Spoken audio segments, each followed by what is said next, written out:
अस्सलामुअलैकुम बच्चों, उम्मीद करता हूँ आप सब खैरियत से होंगे। We are on 9th class physics chapter 8 magnetism article 8.4 temporary and permanent magnets. In the last video we were talking about induced magnetism. वहां पे हमने देखा कि how we can magnetize a magnetic material और how we can induce the magnetic properties in a magnetic material. अगर आपने अभी तक वो वीडियो नहीं देखी तो उसको लाजमी देखिएगा, वो बहुत हेल्पफुल है इस टॉपिक को समझने के लिए। अच्छा, टेम्परेरी और परमानेंट मैग्नेट्स को समझाने से पहले एक छोटी सी इंटरेस्टिंग सी स्टोरी और एक एग्जांपल आपको देना चाहता हूं। अच्छा, मैं यहां पे लिखने लगा हूं, देखें, डीजे मैग्नेटिक डांसर्स और यहां पे है non DJ magnetic dancers. Okay, DJ magnetic dancers और नॉन डीजे मैग्नेटिक डांसर। अच्छा, परमानेंट मैग्नेट्स में और टेम्परेरी मैग्नेट्स में जो मेन चीज है वो एक है मैग्नेटिक फील्ड। क्या है? Magnetic field. किसकी? परमानेंट मैग्नेट की। हमने लास्ट टाइम जो एक्टिविटी पढ़ी थी, जो इंड्यूस करवाते थे मैग्नेट की प्रॉपर्टीज, वो परमानेंट मैग्नेट को लेकर करवाते थे। यहां पे भी परमानेंट और टेम्परेरी मैग्नेट्स को हम मैग्नेटाइज करवाते हैं। मटेरियल जो होते हैं ना, तो उनमें प्रॉपर्टीज इंड्यूस करवाते हैं, तो परमानेंट मैग्नेट की मैग्नेटिक फील्ड की मदद से करवाएंगे। तो मैंने लिखा है डीजे मैग्नेटिक डांसर्स और नॉन डीजे मैग्नेटिक डांसर। अब आप कहेंगे सर आपने ये पता नहीं क्या लिख दिया, समझाने के लिए बता रहा हूं। दो तरह के डांसर्स हैं हमारे पास। देखो, एक डांसर्स वो हैं जो कहते हैं कि डीजे जो है वो म्यूजिक चलाएगा तो हम नाचेंगे।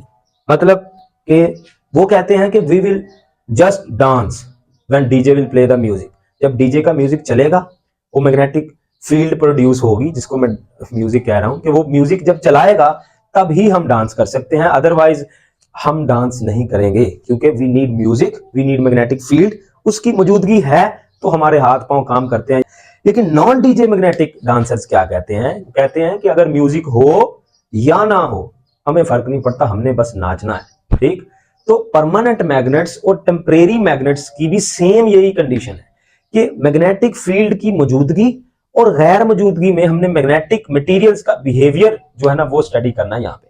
तो क्या है, अगर आप अपनी बुक पे चलेंगे, जहां पे मैंने लिखा है डेफिनेशन, एग्जांपल्स, मटेरियल, यूजेज, आप बुक पे एक दफा पढ़ें। मैं आपको एक ग्राफ अपनी जो है ना वो लगाऊंगा, आप वहां से उसको अपने नोट्स में जरूर लिखिएगा, तो मैं लगा दूंगा। अभी आप बुक पे चलें, लिखा है 8.4 temporary and permanent. Temporary magnets are the magnets that work in the presence of magnetic field of permanent magnets. Once the magnetic field vanishes, they lose their magnetic properties. उसने क्या कहा कि टेम्परेरी मैग्नेट्स जो होते हैं, कि जो permanent magnet की मैग्नेटिक फील्ड होती है उसकी प्रेजेंस में मैग्नेट होते हैं, ठीक है, और जब ही हम मैग्नेटिक फील्ड को रिमूव करते हैं तो उनकी मैग्नेटिक प्रॉपर्टीज वैनिश हो जाती हैं। यही वही बात है कि डीजे का म्यूजिक चलता है तो डांसर्स डांस करते हैं, जो ही म्यूजिक बंद होता है वो बैठ जाते हैं, कहते हैं हमने डांस नहीं करना। तो यही सेम कहानी यहाँ पे है कि परमानेंट जो टेम्परेरी मैग्नेट्स है, मैग्नेटिक फील्ड होती है, जो ही मैग्नेटिक फील्ड अप्लाई करते हैं तो वो मैग्नेट बन जाते हैं। जो ही म्यूजिक चलता है वो डांस करना शुरू कर देते हैं, जो ही म्यूजिक रुकता है वो बैठ जाते हैं। तो यही बात है, जो मैग्नेटिक फील्ड होती है तो वो वाले मैग्नेट्स जो होते हैं टेम्परेरी मैग्नेट्स, वो मैग्नेटिक प्रॉपर्टीज शो करते हैं। आगे क्या कहा है उसने?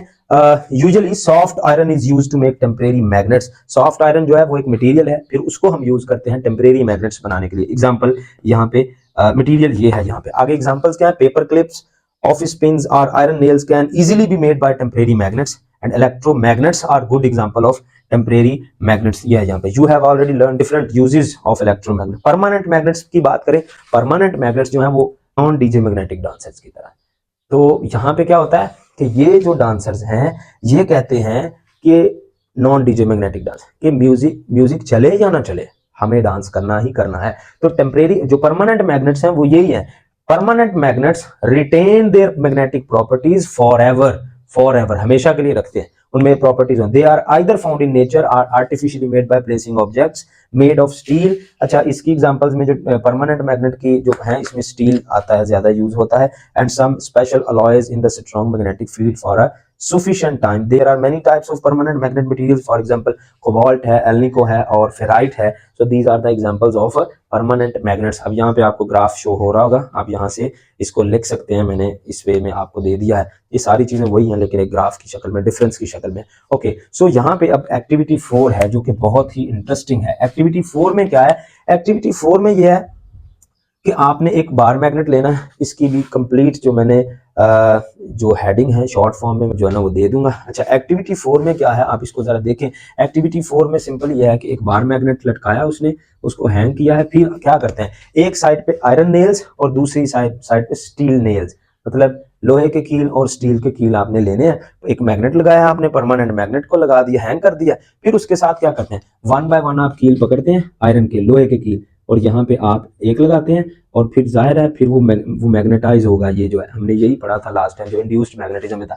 यहाँ पे लगाएंगे, फिर उसके नीचे, उसके नीचे, उसके नीचे, यहाँ तक लगाते जाएं जहां तक वो चेन बनती जाए। एक वक्त आएगा कि फिर आप नीचे लगाएंगे भी तो वो स्टिक नहीं होगा, उसके साथ नहीं चिपकेगा। तो जितने मैक्सिमम हो सकते हैं आप उतने लगाएं। फिर स्टील नेल्स को लें, पहला लगाएं, फिर उसके नीचे दूसरा, तीसरा, चौथा, पांचवा, यहाँ तक लगाते जाएं कि जितने मैक्सिमम लग सकते हैं तो वहां तक आप उनको लगाएं। उसके बाद क्या करना है आपने, उसके बाद ये करना है कि आपने आयरन नेल्स को यहां से जब आप पकड़ेंगे तो यहां से जब इसको उतारेंगे ना तो फौरन से क्या होगा, अब ये बात समझने वाली है, यहां पे इस तरफ क्या होने वाला है और इस तरफ क्या होगा, ठीक है, ये आपने देखना है। अब जब आयरन के नेल्स को आप पहले ऊपर वाले को उतारेंगे ना तो फौरन से ये सारे के सारे कोलैप्स कर जाएंगे, ये सारे के सारे गिर जाएंगे। विद इन सडनली ऐसे होगा कि जो ही आप ऊपर से उतारेंगे, चूंकि ये इसके साथ कनेक्ट था, मैग्नेटिक फील्ड यहाँ पे मौजूद थी, तो इसके साथ ये सारा का सारा जुड़ा हुआ था। जो ही आप हटाते हैं, डिस्कनेक्ट होता है, तो ये सारे के सारे जो कील है ये कोलैप्स कर जाते हैं, ये चेन टूट जाती है। But in case of steel nails में ये होता है, जब आप इसको हटाते हैं ना तो फॉर अ मोमेंट, कुछ देर के लिए ये जो चेन है ये अपने आप को कायम रखती है, ये अपने आप को साबित कदम रखती है, ये टूटती नहीं है इतनी जल्दी, ठीक है। तो इसी तरह से हम फिर ये कहते हैं कि आयरन नेल्स जो हैं उन्होंने टेम्परेरी बिहेवियर शो किया, इन्हें हम टेम्परेरी मैग्नेट्स कहते हैं। और ये जो स्टील के हैं इन्हें हम क्या कहते हैं, परमानेंट मैग्नेट्स। समझ आई बात की। तो यहाँ पे हमने ये एक्टिविटी देखी है कि जो आयरन नेल्स थे वो डिफरेंट बिहेवियर शो करते हैं, वो मैग्नेटिक फील्ड जब होती है तभी मैग्नेटिक प्रॉपर्टीज शो करते हैं। लेकिन आयरन की, स्टील की सूरत में क्या होता है कि आपके पास अगर मैग्नेटिक फील्ड हटा भी देते हैं तो फिर भी वो मैग्नेटिक बिहेवियर शो करते हैं। So this is all about temporary and permanent magnets. कोई आपको बात समझ नहीं आई, कोई कॉन्सेप्ट क्लियर नहीं हो रहा अभी तक, तो आप नीचे कमेंट सेक्शन में आप हमें कमेंट कर सकते हैं। इंशाल्लाह we will reply you and next video will be uploaded soon, and inshallah we'll meet in the next video. Allah Hafiz. Thank you very much.